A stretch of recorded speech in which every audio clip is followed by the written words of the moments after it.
একটা গ্রামে রামু এবং তার স্ত্রী বসবাস করত। ওই গ্রামের সবচেয়ে গরিব লোক ছিল রামু। সে সারাদিনই পরিশ্রম করে খুবই কম টাকা উপার্জন করত। রামুর না ছিল ভালো একটা ঘর, না ছিল দুবেলার খাবার, আর পরার মতনও ভালো জামা কাপড়ও ছিল না। দরিদ্র হওয়ার কারণে গ্রামবাসীরাও ওদের সম্মান করত না।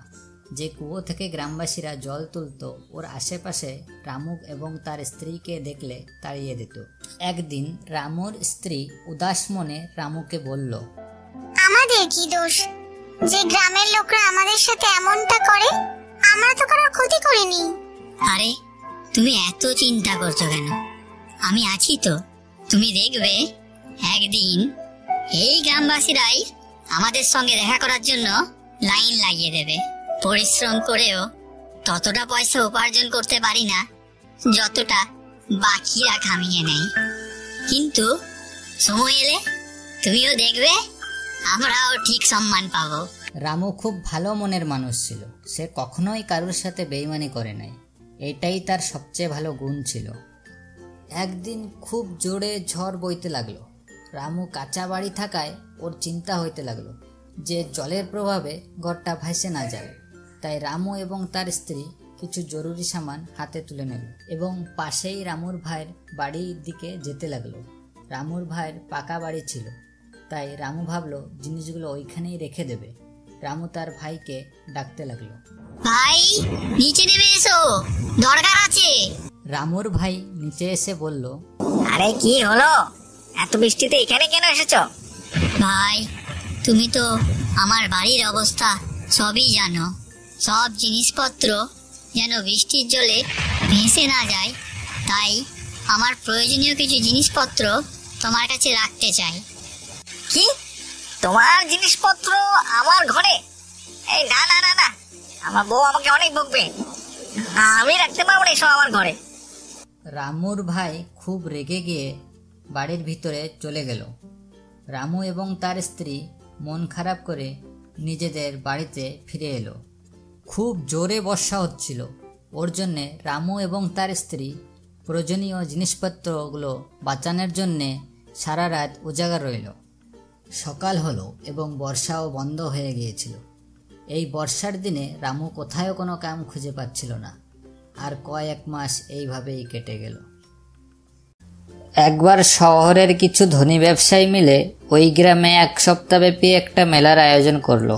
সব ধনী ব্যক্তিরাই নিজেদের নিজেদের মোটর বাইকে চেপে মেলা দেখতে এলো। একবার এক ধনী ব্যবসায়ী নিজের গাড়িতে চেপে মেলা দেখতে এলে খুব জোরে বৃষ্টি আরম্ভ হলো এবং তার গাড়ির চাক্কা কাদায় আটকে গেল। ওই ব্যবসায়ী অনেক চেষ্টা করেও কাদা থেকে গাড়িটা বের করতে পারল না।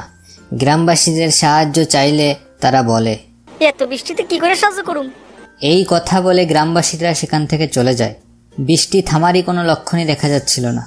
ব্যবসায়ী সবার কাছে সাহায্য প্রার্থনা করছিল, কিন্তু কেউই তাকে সাহায্য করতে এলো না। তখন রামু কাজের খোঁজে বেরিয়ে নিরাশ হয়ে বাড়ি ফিরছিল। খুব জোরে বৃষ্টি পড়ছিল বলে ও দৌড়তে দৌড়তে বাড়ি ফিরছিল। তখন সে দেখল একটা গাড়ি কাদার মধ্যে ভীষণভাবে আটকে আছে। ওই ব্যক্তিকে বিপদে পড়তে দেখে রামু গাড়ির কাছে এসলো আর ওই ব্যক্তিকে গাড়ি তুলতে সাহায্য করতে লাগলো। সাহেব, গাড়ির চাকা কাদার অনেকটা গভীরে আটকে আছে। আমি বরং আশেপাশের কাদা সরানোর চেষ্টা করি। আপনি দেখুন গাড়িটা যদি বার করতে পারেন। খানিকটা পরিশ্রম করার পরে গাড়ির চাক্কাটা কাদার থেকে উঠে এলো। গাড়িটা কিছু দূর এগিয়ে গিয়ে থামলো এবং এক ব্যক্তি গাড়ির থেকে নেমে এলো। রামুর দিকে এগিয়ে এসে বলে, হ্যালো, তুমি কে? আমি দীনানাথ। আমি শহরে একজন বিজনেসম্যান। রামু ওই ব্যবসায়ীকে দেখে কিছুটা ঘাবড়ে গেল। আগে আমার নাম রামু। বেশ কয়েক বছর ধরে এই গ্রামেই বাস করছি। আচ্ছা, তুমি খুব ভালো মানুষ মনে হচ্ছে।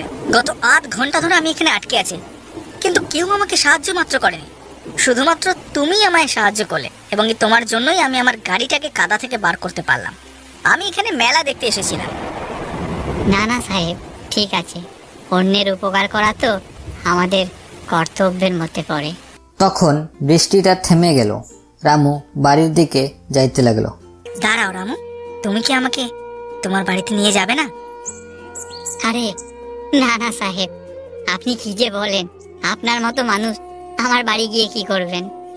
আমার বাড়ির চারিদিকে জল থই থই করছে, আপনি মেলা দেখতে যান, আমি বরং বাড়ির দিকে যাই। এবার তো আমি তোমার বাড়িতে একবার গিয়েই ছাড়বো।